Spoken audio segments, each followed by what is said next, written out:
여러분들은 과학책 읽으세요? 아마 많은 분들이 고개를 가로저으실 것 같습니다. 솔직히 말하면 저도 그렇습니다. 과학책이라고 하면 왠지 두꺼운 교과서 같고, 첫 장부터 모르는 단어가 나오고, 읽다 보면 어느새 눈이 감기는 그런 것. 그게 과학책에 대한 제 인상입니다. 근데 이런 생각 해보신 적 없으세요? 우리가 매일 아침에 스마트폰 알람을 끄는 것, 감기약에 걸려서 약을 먹는 것, 비행기를 타고 먼 나라로 날아가는 것. 이 모든 것이 어떻게 가능해진 걸까요? 누가, 언제, 어떤 생각을 했기에 이것들이 우리의 일상이 된 걸까요? 과학은 우리 삶의 모든 순간에 이미 들어와 있습니다. 우리가 알든 모르든 상관없이요. 그렇다면 그 과학이 어디서 시작됐는지, 어떤 인간이 어떤 생각을 했기에 이 세계가 만들어졌는지를 아는 것. 그게 교양이고, 그게 세상을 조금 더 깊이 이해하는 일이겠지요. 오늘 소개할 책, 과학하는 인간의 태도는 그 맨 처음의 순간을 찾아가는 책입니다. 2600년 전, 지금의 튀르키예 해안에 살았던 한 사람, 아낙시만드로스. 그는 모두가 당연하다고 믿었던 것들에 처음으로 왜라고 물었습니다. 천둥이 왜 치는지, 비가 왜 내리는지, 지구가 왜 허공에 떠 있을 수 있는지를요. 그 질문 하나가 현대 과학의 출발점이었습니다. 물리학자 카를로 로벨리는 이 사람이야말로 인류 역사상 가장 중요한 과학자라고 말합니다. 뉴턴도 아인슈타인도 아닌 이름도 낯선 이 고대 그리스인을요. 왜 그럴까요? 지금부터 그 이야기를 시작하겠습니다.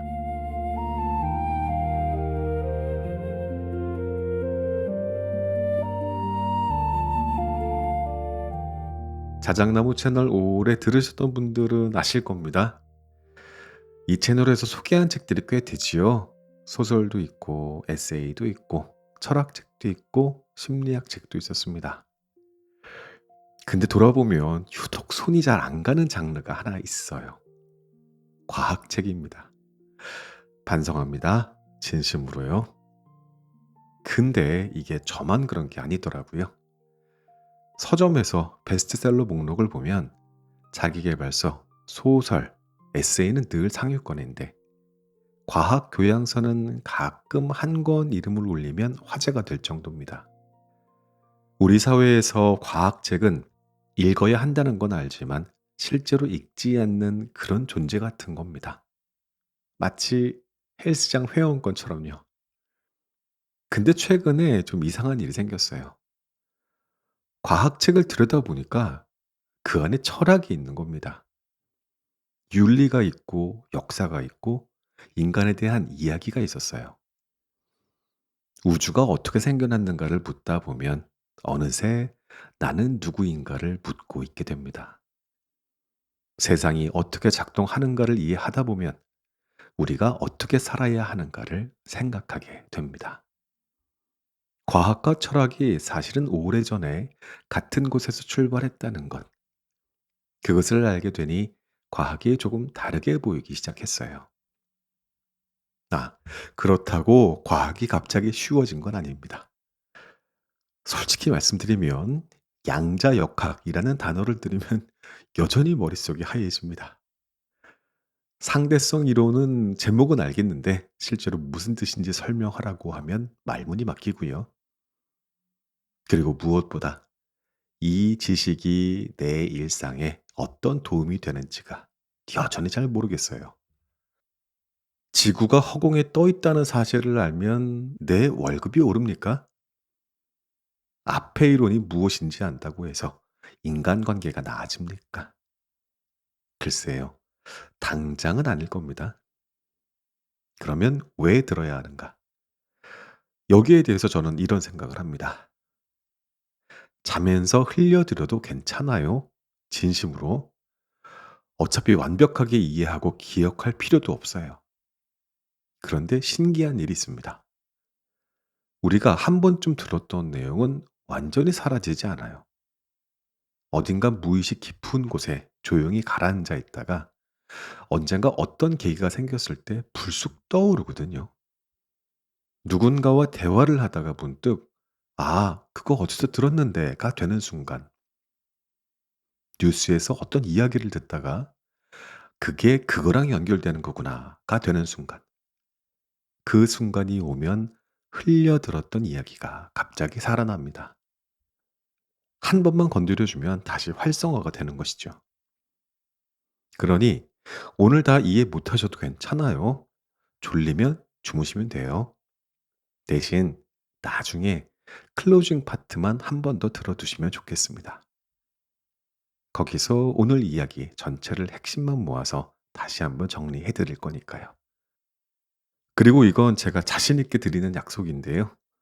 오늘 이 영상 한 편, 그리고 내일 클로징 파트 한 번만 더 들으시면 여러분은 과학책 한 권을 뚝딱 끝낸 훌륭한 사람이 됩니다. 혹시 주변에서 "요즘 뭐 읽어요?" 하고 물으면 이렇게 말씀하시면 돼요. "아 네. 카를로 로벨리의 과학하는 인간의 태도 읽고 있습니다." 표정은 아주 여유롭게요. 아 농담이 섞였지만 반은 진심입니다.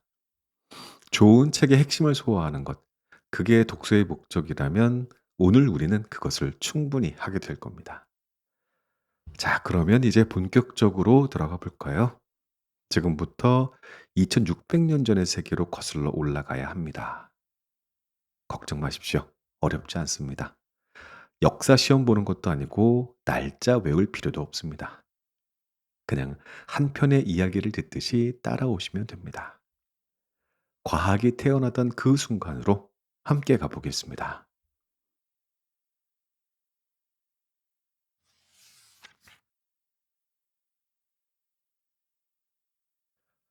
혁명은 해변에서 시작되었다. 아침에 눈을 뜨면 어김없이 해가 떠 있습니다. 동쪽에서 뜨고 서쪽으로 집니다.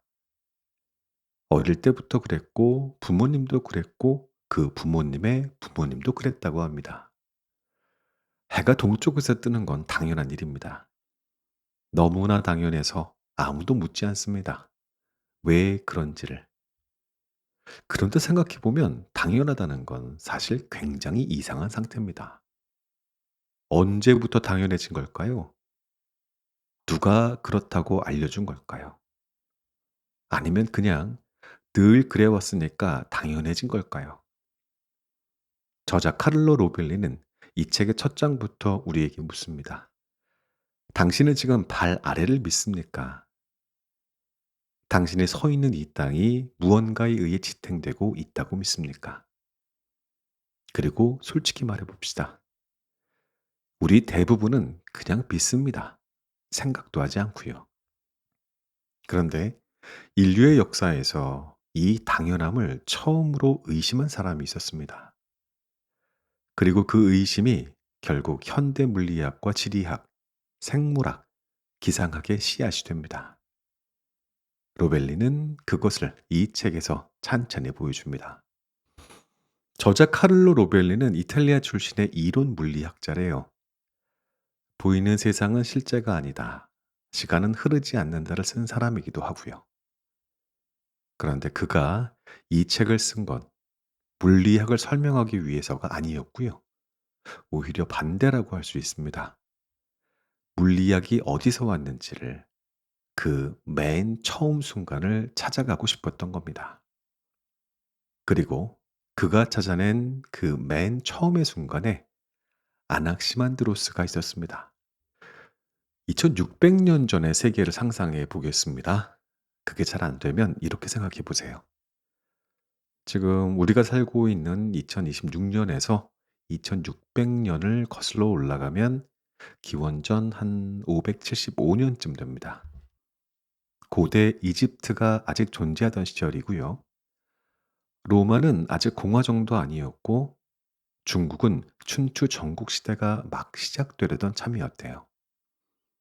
그리스의 황금기라고 하는 소크라테스, 플라톤의 시대보다도 한 200 년쯤 앞선 이야기입니다. 그 시절 지중해 한편에 밀레토스라는 항구 도시가 있었습니다. 지금의 튀르키예 서쪽 해안 에게해를 바라보는 도시입니다. 당시 밀레토스는 지중해 무역의 중심지였습니다. 이집트에서 온 상인, 바빌론에서 온 천문학자, 멀리 흑해에서 온 뱃사람들이 뒤섞여 드나들던 곳이었죠. 생각, 물건, 이야기들이 가장 빠르게 교차하는 곳. 그런 곳에서 태어난 사람이라면 자연스럽게 넓은 세계를 볼 수 있었겠죠. 아낙시만드로스도 그런 사람이었습니다. 기원전 610년에 태어나 기원전 546년쯤에 세상을 떠났다고 알려져 있고요. 64년의 생입니다. 그런데 여기서 잠깐, 당시 세상 사람들이 세계를 어떻게 이해하고 있었는지를 먼저 살펴봐야 합니다. 그래야 아낙시만드로스가 한 일이 얼마나 대단한 것이었는지를 느낄 수 있거든요. 당시 거의 모든 문명에서 사람들은 이렇게 생각했대요. 세상은 위에 하늘, 아래에 땅으로 이루어져 있다. 땅 아래에는 더 많은 땅이 있거나 혹은 거대한 거북이가 코끼리를 등에 올려 땅을 받치고 있다. 어떤 문화에서는 거대한 기둥이 땅을 지탱하고 있다고도 믿었대요. 이집트도 바빌론도 히브리 문화도 멀리 인도와 아메리카 원주민 사회도 비슷했답니다. 그러니까 당시 인류의 공통된 인식은 이겁니다. 땅 아래에는 무언가가 있어야 한다. 땅은 받쳐져 있어야 한다. 그것이 당연합니다. 그런데 아낙시만드로스는 다르게 생각했습니다.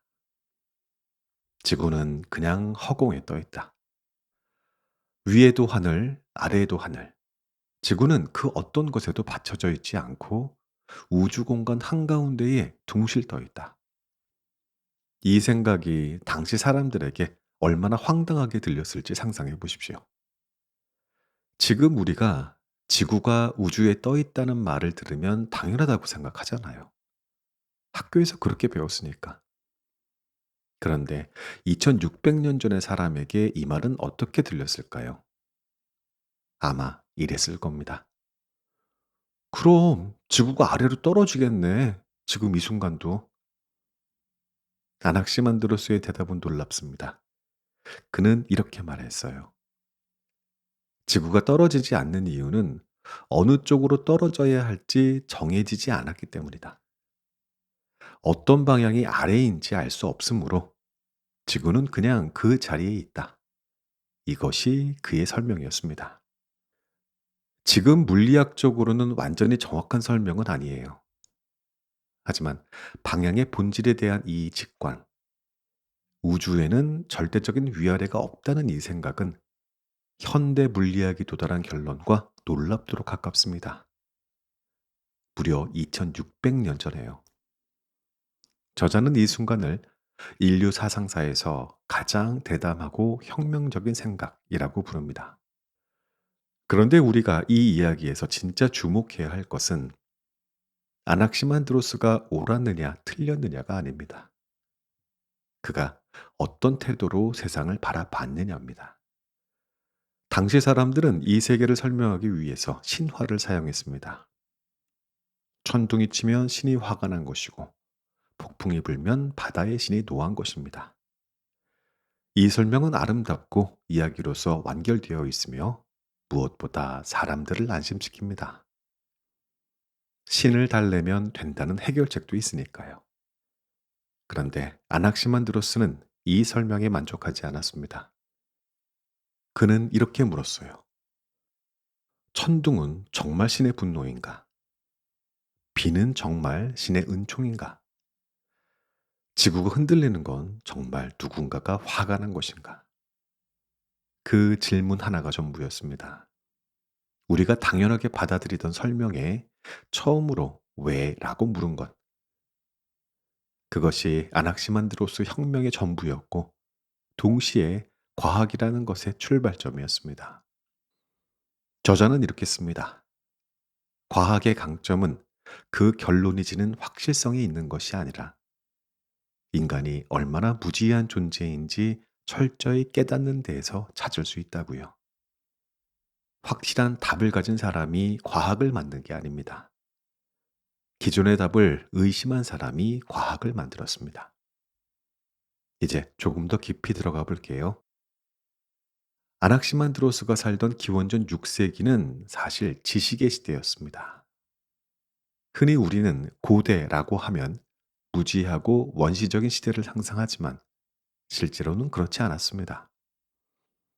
기원전 610년에 이미 인류는 도시를 건설하고 법을 만들고 무역을 하고 천문을 관측하고 있었어요. 고대 이집트 왕국이 존재하기 시작한 건 그보다 2600년이나 앞선 일이었으니까요.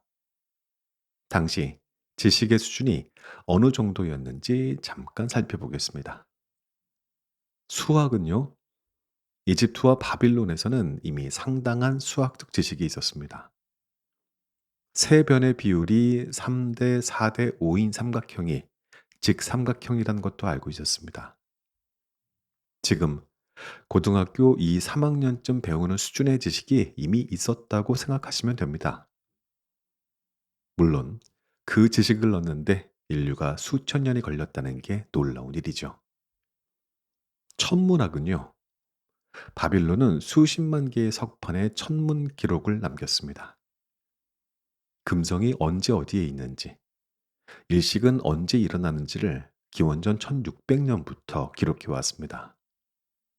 그런데 흥미로운 건 바빌론 사람들이 하늘을 관찰한 이유입니다. 그들은 왜 하늘을 봤을까요? 답은 두 가지였어요.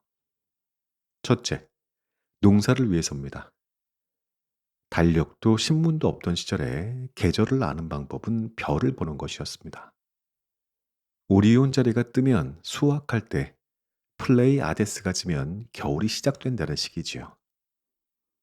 지금 우리가 스마트폰으로 날씨를 확인하듯 그들은 하늘을 읽었습니다.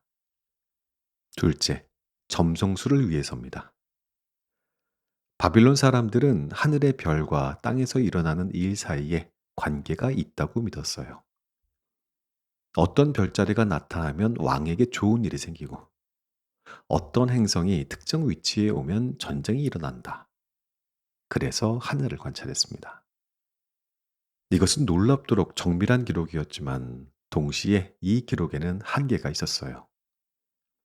바빌론 사람들은 하늘을 꼼꼼하게 관찰했지만 그 현상이 왜 일어나는지는 묻지 않았습니다. 금성이 저기에 있다는 것은 기록했지만 금성이 왜 그런 경로로 움직였는지는 물음표를 달지 않았지요. 관찰은 있었지만 질문은 없었던 겁니다. 그런데 여기서 밀레토스 사람들은 달랐대요. 밀레토스는 지중해 무역의 요충지였습니다. 이집트의 지식, 바빌론의 기록, 이오니아 그리스의 새로운 정치 문화가 한 곳에 모였습니다. 그리고 이 도시에는 무언가 특별한 것이 있었지요.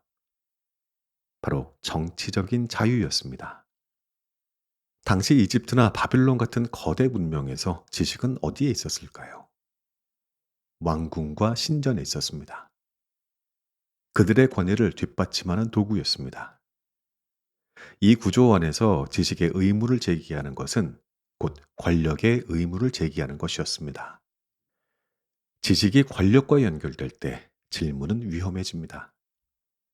그런데 밀레투스를 비롯한 그리스 도시들에서는 달랐습니다.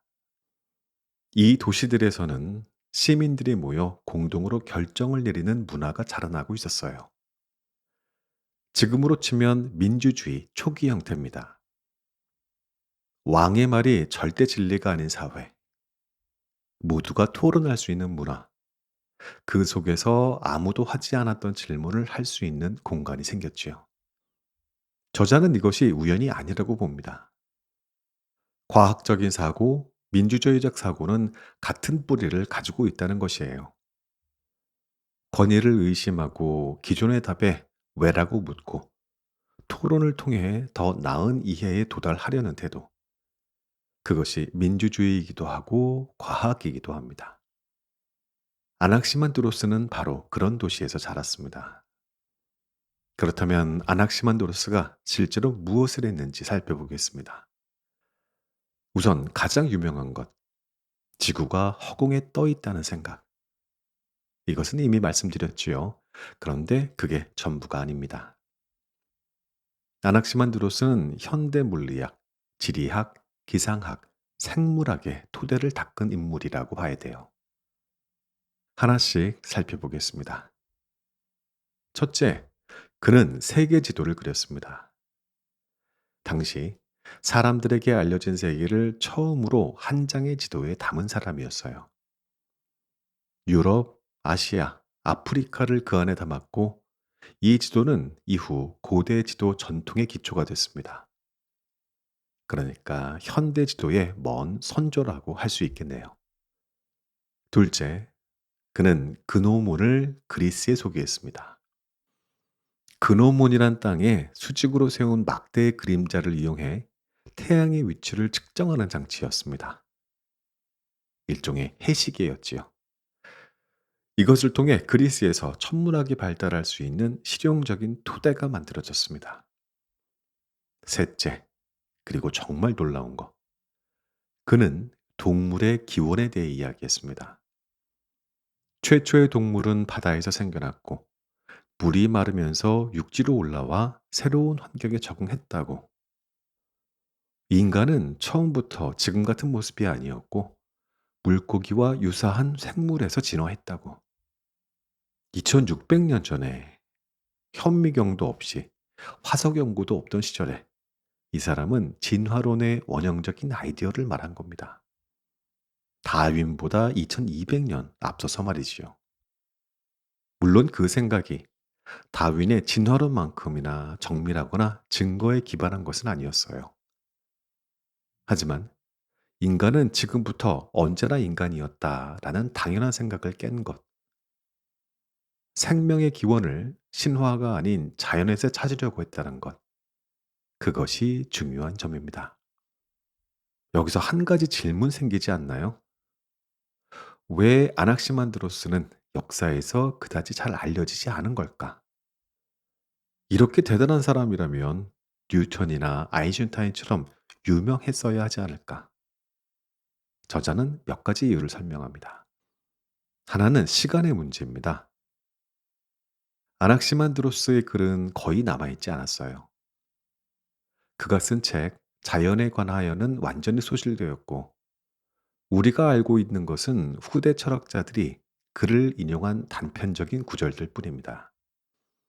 마치 어떤 위대한 음악가가 살았는데 그 악보가 모두 불타버리고 다른 사람들의 일기에 그 멜로디가 이런 느낌이었다 라는 메모만 남아있는 격이지요.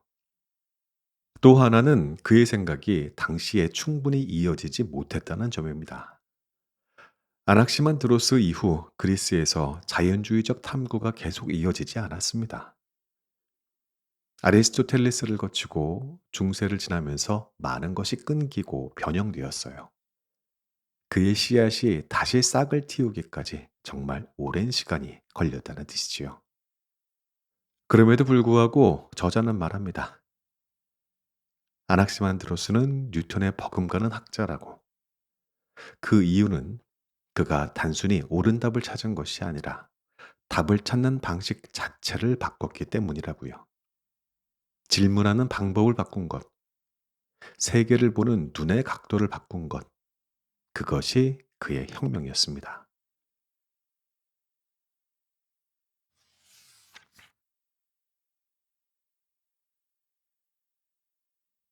신의 천둥을 훔친 인간. 앞서서 그가 지구가 허공에 떠 있다고 했다는 이야기를 했죠. 그리고 동물의 기원을 바다에서 찾았다는 것도요. 이번에는 그가 어떻게 자연 현상을 설명했는지, 그리고 그 설명이 당시로서는 얼마나 파격적이었는지를 이야기하겠습니다. 당시 사람들은 천둥과 번개를 어떻게 설명했을까요? 제우스가 화가 나서 던지는 것입니다. 혹은 신들이 싸우는 소리입니다. 이 설명들은 아름답고 직관적이고 뭐 이야기로서는 완전합니다. 신이 화가 났으니 달래면 됩니다. 제물을 바치고 기도를 올리면 됩니다. 원인도 있고 해결책도 있습니다. 아낙시만드로스는 이 설명을 받아들이지 않았어요. 그는 이렇게 말했습니다. 천둥과 번개, 폭풍은 모두 바람 때문에 발생한 현상이다. 바람이 구름을 밀어붙여 부딪히게 만들고 그 충격에서 빛과 소리가 난다. 비는 어떻게 설명했을까요? 그는 이렇게 말했어요.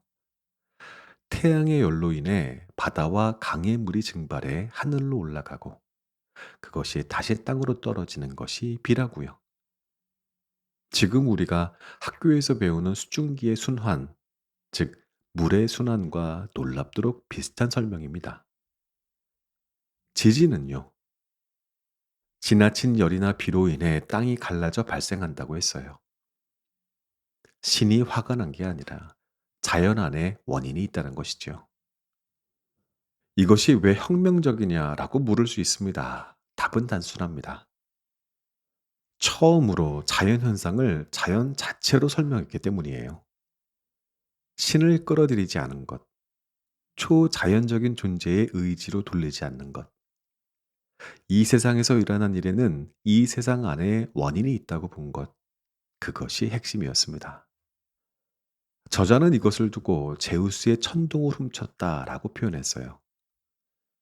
신의 영역으로 여겨지던 것을 인간의 이해 영역으로 끌어온 것이지요. 이제 아낙시만드로스의 사상의 핵심, 앞에 이론 이야기를 할 차례입니다. 이 단어가 조금 낯설게 들릴 수 있는데요. 천천히 설명해 볼게요. 아낙시만드로스 이전에 그의 스승이기도 한 탈레스라는 사람이 있었어요. 탈레스는 만물의 근원이 물이라고 말했습니다. 모든 것은 결국 물에서 나왔다는 생각이지요. 지구도 물 위에 떠 있는 넓은 원반이라고 봤습니다. 이 생각이 어디서 왔는지는 짐작이 갑니다. 고대 신화에서 세상은 대부분 물에서 시작합니다. 바빌론의 창조 신화도 구약 성서의 창세기도 고대 이집트의 창조 이야기도 물에서 시작하지요. 탈레스는 신화의 언어를 신화에서 분리해서 썼습니다. 신을 빼고 물만 남긴 것이지요. 그것만으로도 당시로선 대단한 일이었습니다. 그런데 아낙시만드로스는 스승의 생각에서 문제를 발견했어요. 만물의 근원이 물이라면 물과 불은 어떻게 공존할 수 있는가? 물이 근원이라면 불은 어디서 왔는가? 뜨거운 것과 차가운 것이 어떻게 하나의 근원에서 나올 수 있는가? 그 물음에서 아낙시만드로스는 전혀 다른 방향으로 나아갑니다. 그는 이렇게 생각했어요. 만물의 근원은 우리가 일상에서 경험하는 어떤 물질이 아니다. 물도 아니고 불도 아니고 공기도 아니다. 그것은 무언가 다른 것, 우리가 직접 경험할 수 없는 무언가다. 그 무언가를 그는 아페 이론이라고 불렀어요. 그리스어로 한계가 없는 것 또는 정해지지 않은 것이라는 뜻입니다. 이게 무슨 뜻인지 처음에 좀 어렵게 느껴질 수 있습니다. 쉽게 말씀드리면 이겁니다. 세상에 보이는 모든 것들, 물, 불, 흙, 공기, 이것들은 더 근본적인 무언가가 다양한 형태로 나타났다는 거죠. 그 근본적인 무언가는 우리 눈에 직접 보이지는 않는다. 그런데 그것이 있다고 가정할 때 세상을 더 잘 이해할 수 있다. 이게 왜 중요하냐면요. 저자는 이 앞의 이론의 개념이 현대 물리학으로 이어지는 긴 사슬의 첫 번째 고리라고 본 겁니다. 예를 들어 볼까요? 19세기에 영국의 과학자 마이클 패러데이는 전기와 자기를 연구하다가 장이라는 개념을 만들어냅니다. 전자기장이라는 것인데 우리 눈에는 보이지 않지만 공간 전체에 퍼져 있는 어떤 실체입니다. 이것이 전기력과 자기력을 만들어낸다고 했어요. 그리고 20세기에는 양자역학이 등장하면서 원자 안에 전자가 있고 전자 안에 쿼크가 있다는 것까지 밝혀집니다. 이 기본 입자들 역시 우리가 직접 눈으로 볼 수는 없지요. 현미경으로도 안 됩니다. 오직 수학적인 이론과 실험 결과를 통해서면 그 존재를 파악할 수 있습니다. 눈에 보이지 않지만 현상을 설명하기 위해서 반드시 가정해야 하는 어떤 실체. 아낙시만드로스가 앞의 이론을 상상한 것이 바로 이런 사고방식의 시작이었다는 거죠. 아낙시만드로스 이후 아낙시메네스라는 철학자는 만물의 근원이 공기라고 했습니다. 그는 한 발 더 나아가 공기가 응축되면 물이 되고 더 응축되면 흙이 된다는 생각을 제시했어요. 지금 우리가 알고 있는 물질의 상태 변화, 기체가 액체가 되고 고체가 되는 원리와 비슷한 직관이었습니다. 이렇게 탈레스, 아낙시만드로스, 아낙시메네스 이 세 사람이 함께 이오니아 학파를 이루며 자연을 자연으로 설명하려는 최초의 위대한 대화를 나눴던 겁니다. 그런데 이 대화에서 우리가 잊지 말아야 할 것이 있습니다. 이 철학자들의 주장은 서로 틀리기도 했습니다. 스승의 이론에서 문제를 찾고 제자가 그것을 더 발전시키고 또 그 제자의 이론에서 문제를 찾는 과정이었지요. 틀리는 것을 두려워하지 않았다는 겁니다. 오히려 틀림으로써 앞으로 나아갔습니다. 그것이 바로 저자가 이 책 전체에서 말하고 싶은 과학하는 인간의 태도입니다. 아낙시만드로스가 이 모든 생각을 어떤 형태로 남겼는지 아십니까? 그는 최초로 자연현상에 관해 산문 도서를 썼대요. 당시까지 세계의 기원과 구조를 다룬 책들은 모두 시 형식, 즉 운문이었어요. 헤시오도스의 신들의 계보처럼요. 근데 아낙시만드로스는 산문으로 썼습니다. 운율도 리듬도 신화적인 언어도 없이 그냥 평범한 문장으로. 그게 왜 중요하냐고요? 시는 아름답지만 때로 모호합니다. 은유와 상징이 뒤섞여 있으니까요. 산문은 좀 다르죠. 더 직접적이고 논리적이며 다른 사람이 이해하고 반박할 수 있습니다. 반박할 수 있다는 것, 그게 중요합니다. 틀렸다고 말할 수 있는 형식으로 쓰여야 비로소 지식이 발전합니다. 틀렸다고 말할 수 없는 신화적인 언어로는 토론이 불가능하니까요. 아낙시만드로스는 그것을 알고 있었습니다. 혹은 본능적으로 느끼고 있었습니다. 그래서 산문을 선택했을 것입니다. 그 선택 하나가 인류 지식의 역사를 바꾸는 작은 계기가 됐습니다.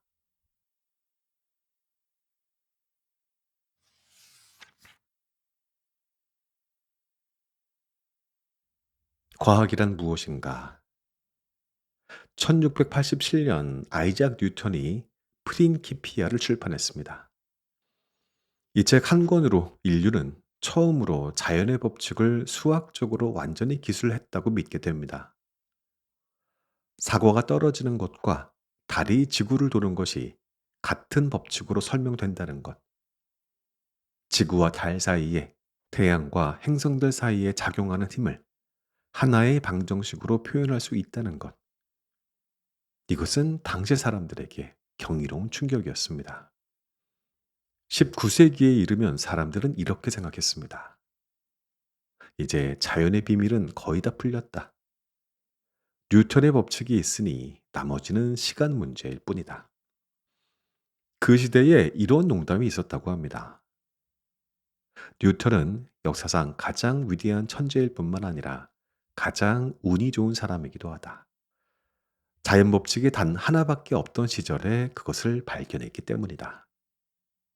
그런데 20세기가 시작되면서 이 단단해 보이던 믿음에 금이 가기 시작했습니다. 문제는 수성이었어요. 태양에서 가장 가까이 있는 수성은 뉴턴의 법칙대로 움직이지 않았거든요. 아주 미세한 차이였지만 정밀한 관측이 가능해지자 그 차이가 분명히 드러났습니다.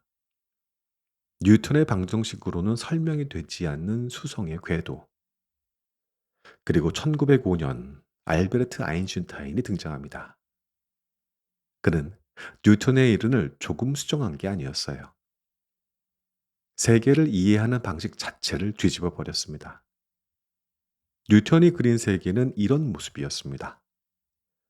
텅 빈 공간이 있고 그 안에 작은 입자들이 떠 있다. 이 입자들은 서로를 끌어당기는 힘, 즉 중력을 통해서 서로 영향을 미친다. 아인슈타인은 이 그림을 완전히 바꿔버렸습니다. 공간이 텅 빈 것이 아니라 물질에 의해 휘어진다. 지구가 태양 주위를 도는 것은 태양이 지구를 잡아당겨서가 아니라 태양의 질량이 그 공간을 구부러뜨리고 지구는 그 구부러진 공간을 따라 움직이기 때문이다. 쉽게 상상해 보시면 이렇습니다. 커다란 천을 팽팽하게 펼쳐놓고 그 위에 무거운 쇠공을 올려놓으면 천이 움푹 들어가겠죠. 그 위에 작은 구슬을 굴리면 구슬이 쇠공 쪽으로 빙글빙글 돌아 들어갑니다. 우주 공간이 딱 이런 식으로 작동한다는 겁니다. 질량이 공간을 휘게 만들고 다른 물체들은 그 휜 공간을 따라 움직이는 것이죠. 이것이 일반 상대성 이론입니다. 뉴턴의 세계관이 틀렸다는 게 아니라 뉴턴의 세계관이 더 넓은 이야기의 일부였다는 것이 드러난 겁니다. 거의 같은 시기에 또 다른 혁명이 일어나고 있었어요. 원자 안의 세계를 들여다보기 시작하면서 과학자들은 더 이상한 것들을 발견합니다. 전자는 입자이기도 하고 파동이기도 합니다. 전자가 어디 있는지를 정확히 알면 그것이 얼마나 빠르게 움직이는지 알 수 없고 반대로 속도를 알면 위치를 알 수 없습니다. 이것이 하이젠베르크의 불확정성의 원리입니다. 이 이야기를 처음 들으면 이상하게 느껴지는 게 당연합니다. 어떻게 위치와 속도를 동시에 알 수 없다는 건지, 그건 우리가 측정을 못해서 그런 게 아닌가, 더 좋은 도구를 쓰면 알 수 있지 않은가. 하지만 그렇지 않습니다. 이것은 자연 자체의 본질적인 성질입니다. 원자 세계는 우리가 일상에서 경험하는 세계와 근본적으로 다른 방식으로 작동합니다. 그런데 이 두 가지 혁명, 아인슈타인의 상대성 이론과 아이젠베르그의 양자역학은 각각 따로 보면 굉장히 잘 작동합니다. 태양계의 행동 운동은 상대성 이론으로, 원자 안의 세계는 양자역학으로 설명할 수 있습니다. 그런데 이 두 이론은 서로 완전히 맞지 않습니다. 우주 전체를 하나의 이론으로 설명하려 하면 두 이론이 충돌합니다. 저자는 이 충돌을 해결하는 것이 자기 연구의 목표라고 했어요. 그런데 그 답이 아직 없습니다. 21세기인 지금도요. 이것이 무엇을 의미하는지 잠깐 생각해 보겠습니다. 뉴턴의 이론은 틀렸습니다. 아인슈타인의 이론도 완전하지 않습니다. 그렇다면 우리는 과학을 믿을 수 있는 걸까요? 계속 틀리는데 왜 과학이 가장 믿을 만한 지식의 방법이라는 걸까요? 여기서 저자 로벨리는 아주 중요한 말을 합니다. 과학을 신뢰할 수 있는 이유는 과학이 항상 옳기 때문이 아닙니다. 과학이 틀렸을 때 틀렸다고 말할 수 있기 때문입니다. 이게 어떤 뜻인지 예를 들어 설명해 보겠습니다. 누군가 폐렴에 걸렸어요. 아무것도 하지 않으면 사망할 확률이 높습니다. 그런데 페니실린을 복용하면 생존 확률이 크게 높아집니다. 이것이 과학이 말해주는 사실입니다.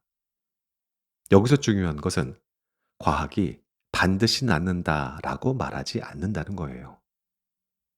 폐렴이 정확히 어떤 메커니즘으로 페니실린에 반응하는지, 모든 환자에게 어떻게 작용하는지를 완벽하게 안다고 주장하지도 않습니다. 하지만 통계적으로 반복된 실험을 통해 페니실린이 생존 확률을 높인다는 것은 분명합니다. 100% 확실하지 않더라도 믿을 수 있는 것. 그것이 과학적 신뢰의 본질입니다.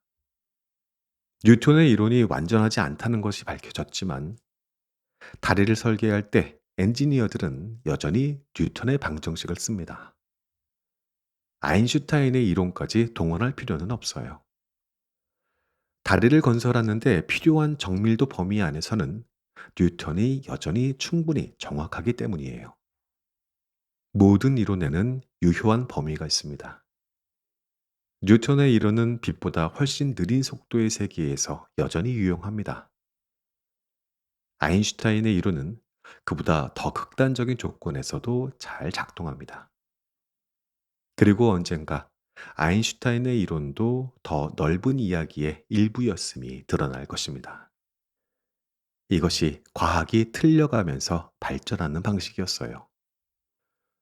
그러면 이쯤에서 과학이란 도대체 무엇인지를 정리해 볼 필요가 있겠습니다. 저자는 이 질문에 대한 답이 생각보다 간단하지 않다고 말해요. 과학을 어떻게 정의하느냐에 따라 과학의 시작은 뉴턴이 될 수 있고 갈릴레오가 될 수 있고 고대 그리스 수학자들이 될 수도 있으며 바빌론의 천문학자들이 될 수도 있습니다. 그런데 저자가 강조하는 것은 특정한 발견이나 방법론이 아닙니다. 그는 태도를 말합니다. 세상을 항상 새로운 방법으로 바라보려는 열정, 지금까지 당연하게 여겨온 것에 의문을 제기하는 용기, 틀렸다는 것이 드러났을 때 기꺼이 틀렸다고 인정하는 겸손함, 그리고 더 나은 설명을 향해 계속 나아가는 집요함. 이것이 과학하는 인간의 태도입니다. 이 태도는 뉴턴에게도 있었고 아인슈타인에게도 있었으며 2600년 전 아낙시만드로스에게도 있었습니다. 사용한 도구는 달랐고 아는 것의 양도 달랐습니다. 하지만 그 근본적인 태도는 같았지요. 그리고 저자는 덧붙입니다. 이 태도는 과학자만의 것이 아니라고요. 우리 각자의 삶에서도 이 태도가 필요한 순간이 있습니다. 내가 당연하다고 믿어온 것이 실은 당연하지 않을 수 있다는 것. 내가 옳다고 생각한 것이 더 넓은 이야기의 일부일 수 있다는 것. 그것을 받아들이는 것이 곧 성장입니다. 과학의 역사는 거창하게 말하면 인류가 틀려온 역사이고, 다르게 말하면 인류가 더 나아진 역사입니다.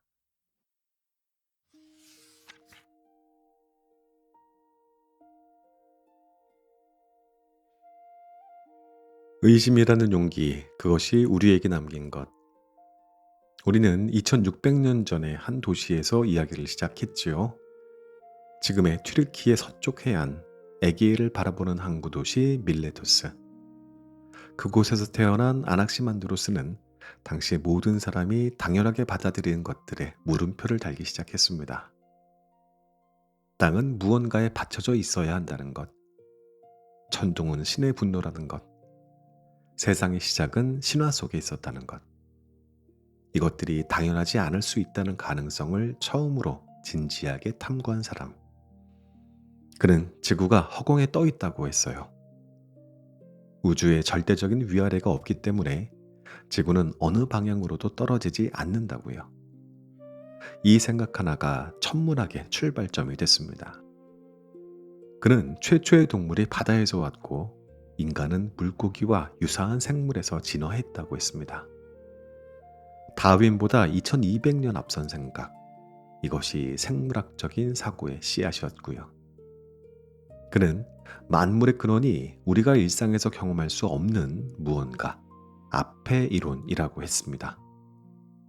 눈에 보이지 않지만 현상을 설명하기 위해서 반드시 가정해야 하는 실체. 이것은 원자론, 전자기장, 양자역학으로 이어지는 긴 사슬의 첫 번째 고리가 됐습니다. 그는 또한 세계 지도를 그렸고 해시계를 그리스에 소개했으며 자연에 관한 최초의 산문책을 썼습니다. 한 사람이 한 생에 이 모든 것을 해냈습니다. 그런데 이 모든 업적보다 저자가 더 강조한 것이 있어요. 아낙시만드로스가 이룬 가장 큰 것은 특정한 발견이 아니었다고요. 그가 남긴 가장 중요한 유산은 태도였죠. 의심하는 것을 두려워하지 않는 태도.